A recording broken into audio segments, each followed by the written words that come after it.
Welcome back to the Undeserving Podcast, where two idiots get together and talk about the gospel and sometimes movies. I'm Brian. I'm Josh. Welcome back. How are you, man? I'm doing pretty alright, man. How are you? Good. I'm good. Oh, man, it feels like it's been forever since we've actually had the chance to do this. I know, we've been so busy. I just moved into my new place. The semester's almost ending. Praise the Lord. Things have just been kind of wacky right now, but it's getting back to the groove of things. Yeah, with summer coming, we should be able to do this a lot more regularly. For sure. Nice. Nothing new with me, just, work and, work. Sounds so depressing.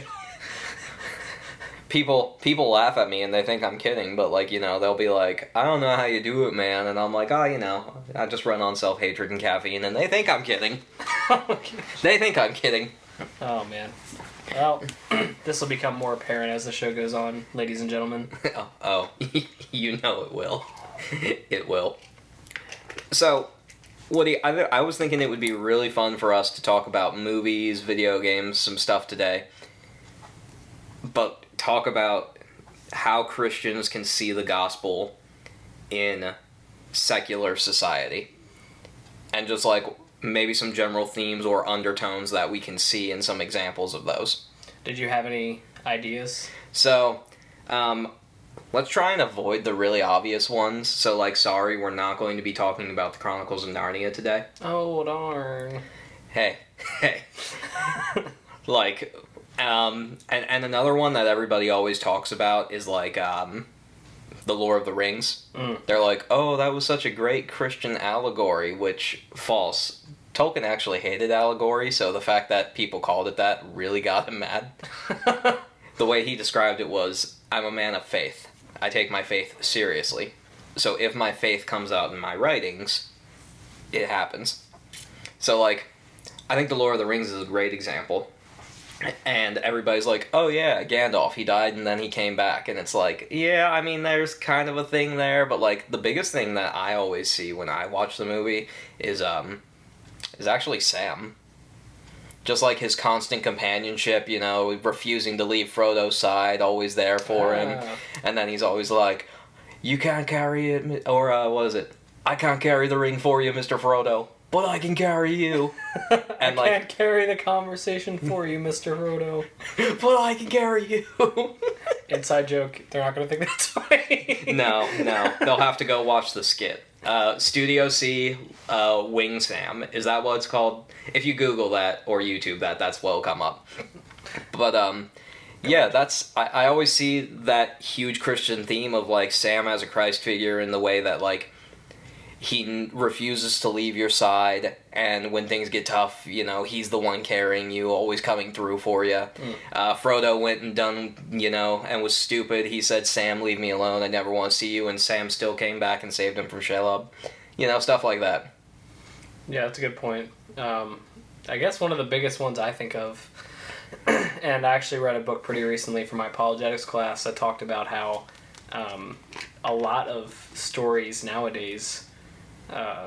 actually probably the majority of fictional stories nowadays borrow from the Christian worldview in some way, shape, or form. Right. A lot from the gospel story, because the whole savior complex thing is really apparent in today's fiction. And we were talking about this earlier, but one of the big stories that we could think of was The Dark Knight and the Dark Knight Rises. Yeah. Talk about The Dark Knight Rises a little bit. Yeah. So in case any of you guys have been hiding under a rock the past couple years, or decade at this point. Man, those movies are really getting old already. Yeah, I think it was 2012 that... Let me check that. But I think it was 2012 that Dark Knight Rises came out. But anyway, so there are these great... there's this great Batman trilogy. And, superheroes, like Woody said, there's always I think there's always a gospel thing in a lot of comic books, just because so many superheroes are seen as the savior of the world. But the one that always sticks out to me is it's in The Dark Knight Rises, and Batman's slugging it out with Bane, and he's I think he finally beats Bane. He has him down, and Bane gets super mad, and he's like, "Why do you fight for these people? They hate you," or something like that. And he's basically just like, "Batman, why do you want to fight and protect these people when they don't appreciate you, when they despise you, when they see you as a threat?" And Batman just says, "Because if I don't, nobody else is going to." Mm. And you know, I think that's something that a lot of people overlook in the Christian in the Christian worldview in the Bible. And even outside of it, because, you know, I always look at John 14:6, and Jesus says, you know, I'm the way, the truth, and the life. Nobody comes to the Father but through me. And a lot of people are like, oh, well, Jesus is being selfish. Why is his religion the one that's right?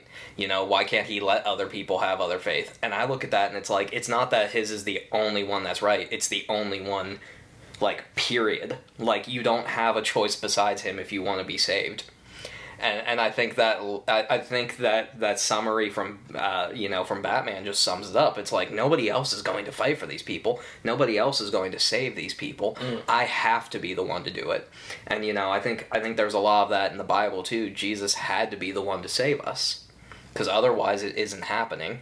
Yeah, no, that's a really good point. And I, also, like, from the previous movie, like the original Dark Knight, like at the end of the movie, basically the tables kind of turned. Like, people saw Batman as like their hero, but right. Then, like, near the end of the movie, like, the Joker turned that all around, and like people hated Batman. Like, everything was kind of pinned on him. I'm trying to remember why that happened. It was more because the whole thing with Two-Face. Yeah, like the Joker was trying to like make it look like that even like the best of people could fall, which like Two-Face did, because he was seen as like the hero or whatever, but then he obviously like lost his mind and died at the end. But yeah, spoiler, by the way, you've had long enough to see it. I was about to say, these movies have been out for like 10 years. You had more than enough time to see them. Yeah, we'll put a spoiler warning in the video, but anyway, so... No, we won't. You had your chance. Alright, I don't edit, so like, sorry, he has the final say there. Well, my wife has the final say. She has the final say. Babe, is it a no? It's a no.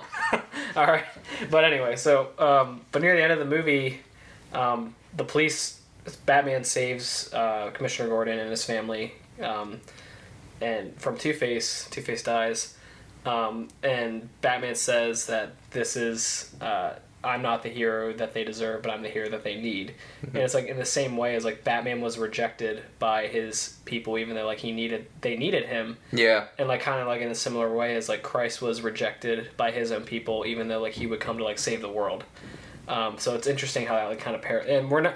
By the way, we're not saying like any of these figures are anything like Christ, because these are obviously like fictional movies that are filled with flawed people. Like even Batman's a flawed person in the movie, so like we're not saying that, but like it's just interesting how like a lot of fiction borrows from the Christian worldview. That's what we're trying to say. Yeah, and wasn't there another conversation in that same movie? It was I think it was kind of all around the same scene, but didn't Commissioner Gordon know that Harvey Dent had turned into Two-Face and saw what he had become? Mm-hmm. And he was going to tell the whole world to clear Batman's name, and Batman was like, no, he was a hero to those people, let him be. And so like kind of still like, you know, even more making that sacrifice to say like, you know, this man had a good reputation, let him keep that in his death. And that's kind of like the Barabbas thing too. Yeah. Where like people, when Jesus was about to face crucifixion, they had the choice to choose either Barabbas or Jesus, and they chose Jesus, and the guilty walked free. Yeah, it's kind of some parallels there, not exactly the same, but like that made me think of that. Yeah, but yeah, I feel like we could pull these out in all sorts of things. Have you played Final Fantasy 15? Yeah.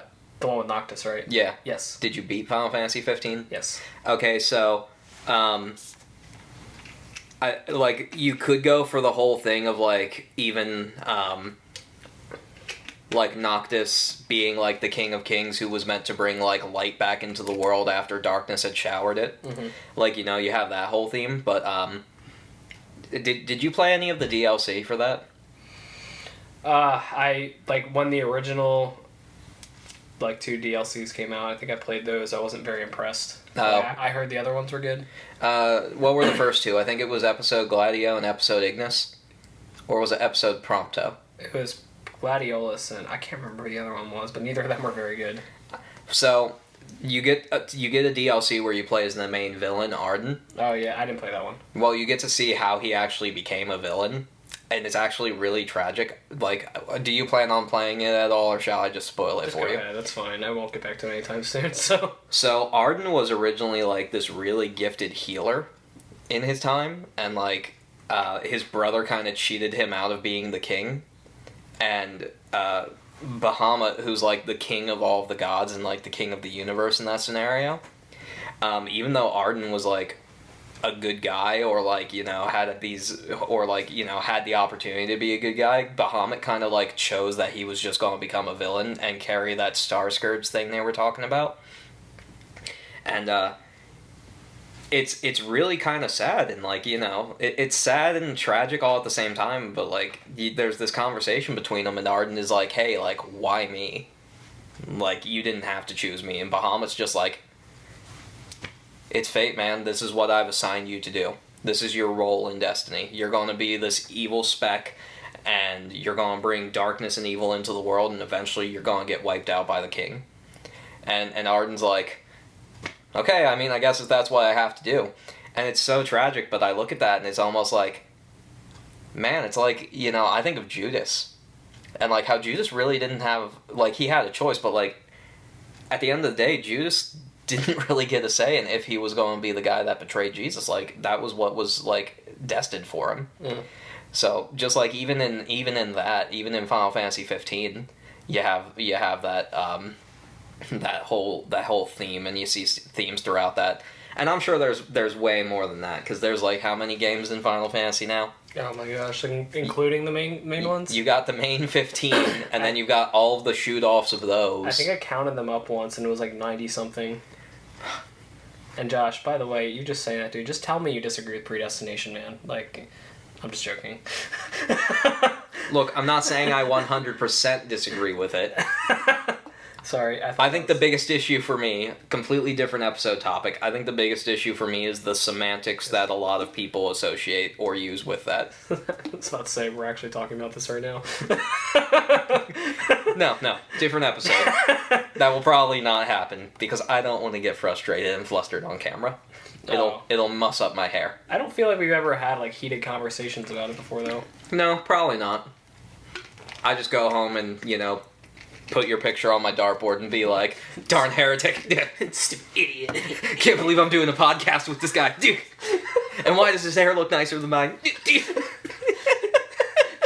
Why is this man so good looking?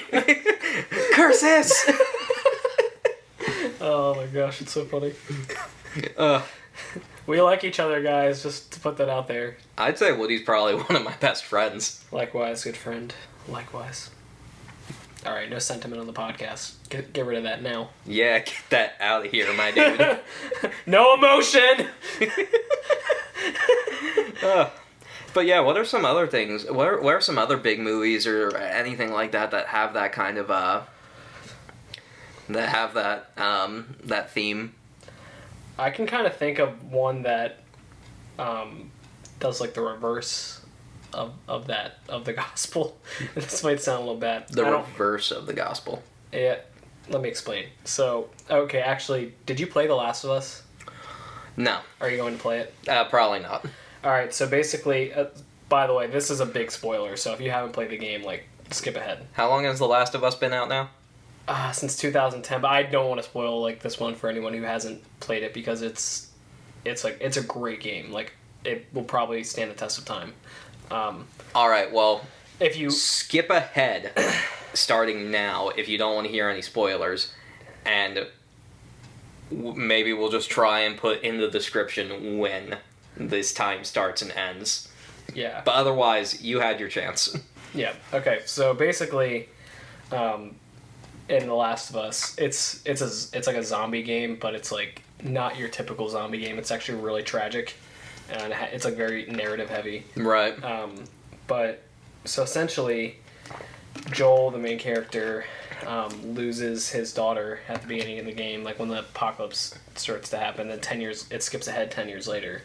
And Joel has become like a hardened like shell of a man, and he's given a task by this group called the Fireflies, which are like considered like a terrorist organization when the game started. Maybe the ones who released the virus. It's not 100% sure. Like, it's not 100% said, I don't think. But basically, they're tasked with this girl to deliver her to Seattle, I think. Yeah, it was Seattle. And you find out, like, probably a quarter way through the game that she can't get infected. Like, she was bitten, and it turns out, like, she never turned.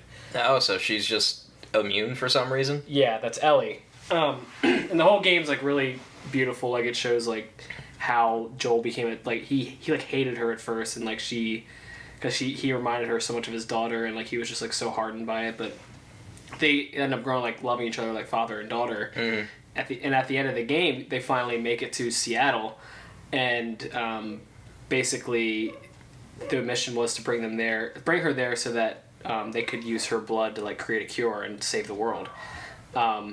But then they didn't tell him this, but, like, when she was about to undergo surgery, they said, like, she wouldn't survive the operation. And so he had a choice to make: either let Ellie die and save the world, or let her take her away and doom the entire world. And this is one of the craziest endings I've ever seen in a video game, which is why I just wish they never made a part 2. They didn't need to. But Joel actually, like, lets his emotions get the best of him. He kills everyone in there and takes Ellie away and just dooms the entire world. It's like, whoa! I mean, yeah, that is pretty anti-gospel.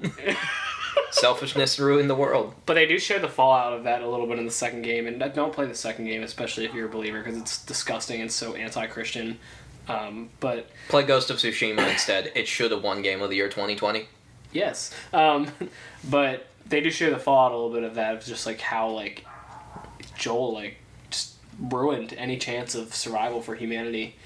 But, like, in a lighter sense, and I think we can be grateful to this, it kind of shows, like, what if Jesus, like, let his, like, we obviously know, like, Jesus couldn't have done this because he was God and he was destined to die for humanity, but, like, what if Jesus was just like, nope, and then just didn't die?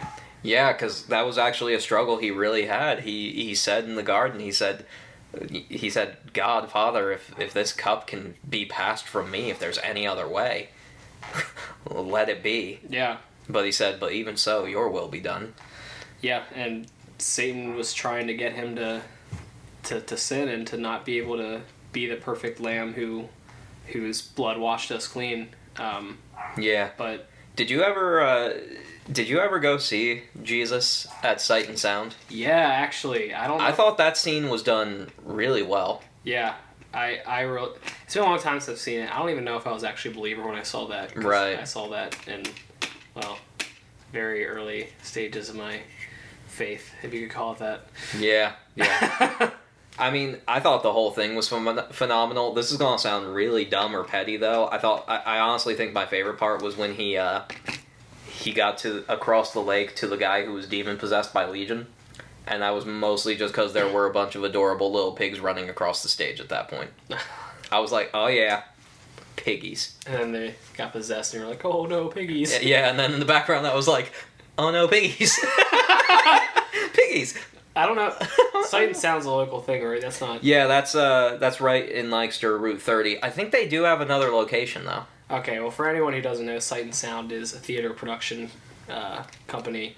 They do Bible stories, but they're really well done. I'd say if, like, you're ever out in Lancaster or any other locations they have, definitely check them out. Like, it's a little pricey to see the show, but, like, they're really well done. They are really well done, and, like, it's really cool. They bring in, like, live animals to do the animal scenes, and, like, it's really neat. Yeah.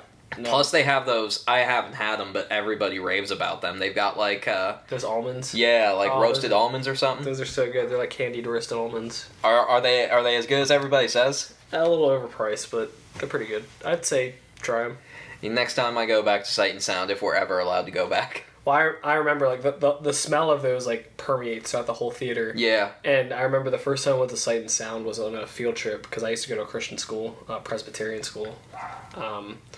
And we went to, I can't remember which one we saw. It was a long, long time ago, but we saw some show, and they were like, yeah, you're not allowed. My mom was with me, too, and they were like, yeah, you can't buy almonds. Like, you can't buy any food here. I'm like, why? why though? And she's like, it's not fair to everyone else. He doesn't have a chaperone. I'm like, but my mom is right here. Like, that's just so dumb. I don't know. Yeah, school field trips were always lame. There's a podcast idea. Lamest school field trips. Oh my gosh. I'm going to have to dig into my memory banks here. I'm sure there's some... Oh, I have a really bad... Can I just tell you real quick? Yeah, I'll just keep my memory banks locked up for now and let the emotional flood just, like, stay locked behind. Well, this will be a preview for another episode. Man, people are going to watch this episode and be like, I thought they were going to talk about movies and They're stuff. going to be like, yeah, I feel like they didn't really plan this episode out, and I'll say to them, joke's on you. We never plan our episodes out. It's a podcast. It's not a skit. Yeah. Anyway, so when I was in middle school, this is actually kind of terrible, but when I was in middle school, we went to the Smithsonian in D.C. I think I was in like 7th or 8th grade. I think I was in 7th grade. Maybe 6th grade. But we went to go see the Dead Sea Scrolls down at the Smithsonian. And in the Smithsonian, they had the Wailing Wall. Mm-hmm. I'm sure you're familiar with that. Yeah. Basically, it's where Jews would go and like put their prayers into Yahweh. Yeah. And I'll admit, like we're a bunch of obnoxious middle schoolers. Like, we didn't understand, like, the sacredness of all that. You mean like any other middle schooler? Exactly. But this is what was reported, and this wasn't true. Like, because I was there. This just didn't happen. But apparently, there was a school group of Jews who said that our group was like taking prayers out of the wall, laughing at them, like throwing them on the ground, and like climbing up the wall. That didn't happen. Mm. That was an absolute lie. But they called my school and threatened to put us in the paper because we did that. And so we got... I remember like a week later, like all the middle school boys got called, or our class anyway, all of the boys in our class got called to the principal's office. Our principal was like in tears, and she was like saying, she's like, I can't believe you did this, like I can't believe you would act like this. We're like, what are you talking about? And she told us all this, and like, and every single one of us was like, no, that didn't happen. And like, she just didn't believe us. And so she's like, yeah, you guys have to eat lunch in here for the rest of the week, and you don't get any recess. We're like, but, and like, so like all of us like suffered for that. Like, none of us even did anything. Like, yeah, we were being obnoxious little brats because like that's who we were, but like, yeah, like none of us actually did anything wrong. Like, so it was so stupid. Like, I look back, I still get mad about that. I look back, I'm like, what the heck? Like, none of us did anything. It's just bullcrap. It's Presbyterians for you. I'm just kidding. So if who'd you say that was, your middle school principal? Yeah. If your middle school principal is listening, oh gosh, we're friends on Facebook. If you're still listening, Woody remembers. And I'm still mad. You wronged him. You owe him retribution. You owe me 5 days of recess.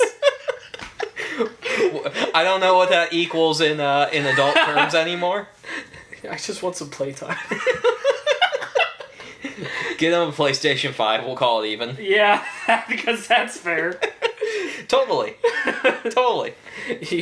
You cost me what, like 2.5 hours worth of recess? Hey, that's time you'll never get back, bro. It's true, life is short. I could have died, like, really young. Yeah. You would have taken away my recess. And those childhood memories are, like, supposed to be the sweetest ones we have, so... And actually, they caused me trauma. Same. In all seriousness, though, if you are listening, like, it's cool. I'm not actually mad. It's just a funny story. He is a seething pot of rage. I'm a boiling kettle. Ugh. Man, we really got off tangent. That's fine. That's okay. That's what this is all about. That's why it's a podcast. It's supposed to be fun. We'll just rename it Gospel Messages in Movies, also terrible field trip experiences. Yeah, sneaky. You thought we were going to talk about this, but... Oh, man. Alright, so I guess we should get back on topic now. Yeah, we got like 5.5 minutes. Let's see if we can think of any more examples of the gospel in popular culture. I mean, dude, it literally is in so many places, it's like kind of hard to think about off the top of your head. Yeah. The Death of Superman comic. I'm not familiar. Oh, so like it was the first time in comic books that Superman had ever actually died. But typical story. Super crazy alien monster comes out from space. Only person who can stop it is Superman, and in the process, Superman dies while just while also killing this thing. So like, was it Doomsday? Yeah. Oh, okay. Yeah. So that was like the first time Superman ever died. But like gospel figure there. Like Jesus was the only one who could save us from sin. Superman was the only one who could stop Doomsday. Lost his life in the process. That whole thing. A lot of superhero movies, right? Or a lot of superhero movies, stuff. comics. Yeah, and then because it's a comic, nobody ever stays dead. So there, you got the resurrection too. Interestingly, yeah, that's true. Interestingly enough, because Christian parents get so upset about the series, Harry Potter, and I'm not advocating that J.K. Rowling is by any means a believer, but she even said that she borrowed some of the story of Harry Potter from the Bible.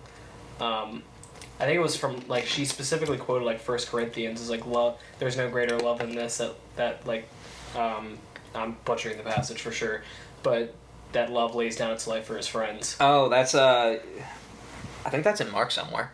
Oh, maybe. I feel like she quoted from Corinthians. Maybe I just got the wrong passage. But basically, the gist of it is, Harry Potter was, someone who, sacrificed a whole lot for his friends, gave up so much to save them from Voldemort. Yeah. And he was, chosen to be the hero or whatever, but... Yeah. Yeah, so it's interesting how, she borrowed from the Bible, and Christian parents are like, witchcraft, and I'm like, it's fantasy, and there's witchcraft in The Lion, the Witch, and the Wardrobe, and Lord of the Rings, but you guys don't have a problem with that. Oh, people get so mad when you bring out those arguments, because I'll say the same thing to people. They'll be like, they can't watch that, there's witchcraft, and I'll be all like, Lord of the Rings has a literal wizard. And then, people are like, oh, well, it's not the same. It's it's totally the same. What do you mean? They just don't say the word witchcraft. And then, people who know, Lord of the Rings backstory a little more are like, oh, well, Gandalf isn't a human using magic. He's an angelic being with higher powers. And I'm like, yeah, so? He's still using magic in a human form. Come on. Well, also, at the same time, too, these parents will let their kids watch Avengers, but, did they forget that Wanda's, actually a witch? Yeah. She's literally called the Scarlet Witch. Yeah. And her powers come from witchcraft. Or the fact that Thor is a god. Yeah. Come on. I can't stand Christians. I'm just kidding. I shouldn't have said that. Hey, dude, I think you would be in good company with a lot of other Christians who would say that there are certain Christians that they can't stand either, or certain types. But I love the church. Love the church. Love the people. Hate some of the things the people do. Yes. But there's an episode we could do, stupid things Christian parents do. Oh my gosh, or stupid things that Christians do in general. Yeah. Oh man. Now you got me thinking about how my mom didn't want me watching Dragon Ball Z growing up. Oh, I don't think I was allowed to either. All the chi and stuff like that. Oh, yeah. That's what my mom's thing was. She was like, no, they're relying on chi and mystic energy. And I'm straight up like, but Kamehameha. Oh my gosh. Oh. Well, we're just about out of time. But I guess what we're trying to say is, if you look, there really are themes that come from the gospel or the Bible in general that get applied everywhere. So go ahead, look throughout some of your favorite movies, books, look for themes like redemption, sacrifice, love conquering evil, stuff like that. And if you find anything like that, shoot us an email, put in the comments down below, and do you check our email, by the way? Because I haven't in so long. Of course I check our email. Okay, cool. Because I was about to say, we say this all the time. It's do we actually even look at it? Look at it and be like, oh, people were trying to get in touch with us. Would you look at that? Please pray for me. My kidney surgery might go bad. Oh, I hope it went better.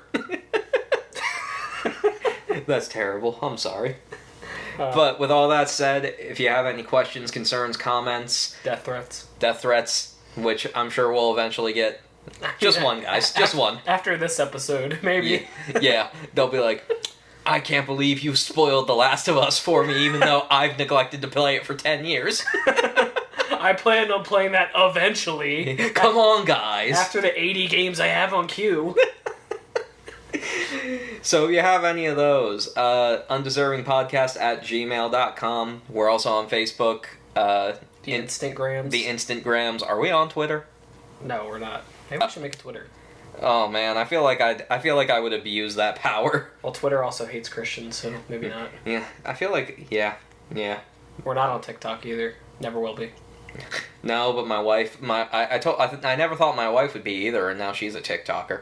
Oh, Jules. Oh, that look of disappointment. But anyway, thanks for watching, guys. We really appreciate it.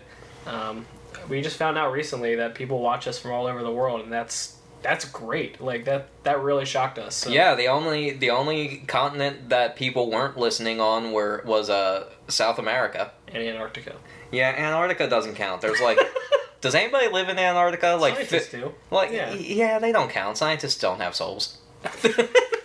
Kidding. Now they're gonna be like, oh, these Christians are anti-science. Yep, totally. I'm sorry. I'm just kidding. Everybody knows I mean lawyers. All right. Well, thank you for watching. And until next time, have a great day. Oh, hey. You guys stuck around a little longer. Hope you liked that episode. Let's say there's a random box somewhere over here. Or maybe, let's say Woody raises his arm and points somewhere over this way. Say you click on one of those videos and watch more Undeserving Podcast. We'll be waiting for you guys.